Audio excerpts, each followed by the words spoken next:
ವಾಸ್ತವ ಟಿವಿಗೆ ಸ್ವಾಗತ. ನಾನು ಸರ್ದಾರ್.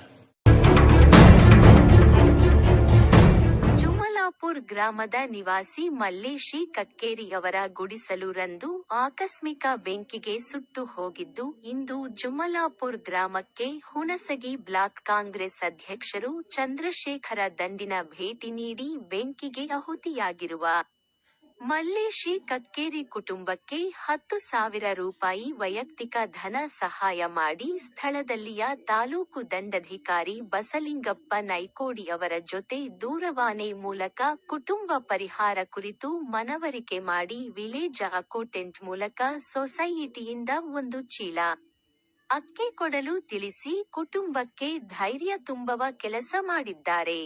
ಈ ಸಂದರ್ಭದಲ್ಲಿ ಗ್ರಾಮದ ಮುಖಂಡರು ಚನ್ನಬಸಪ್ಪ ಬಂಗಿ, ಯಲ್ಲಪ್ಪಗೌಡ ರಾಯನಗೋಳ, ಹಾಲಪ್ಪಗೌಡ ದೊಡ್ಡಮನಿ, ಗಣಮಗೌಡ ಬಿರಾದರ, ಸಂತೋಷ ಭೋವಿ ಸಾಹಿಬಣ್ಣ ಬಂಗಿ, ವೀರಭದ್ರಪ್ಪ ಹೊಸಮನಿ, ಹಣಮಂತ್ರಯ್ಯ ಕುರಿ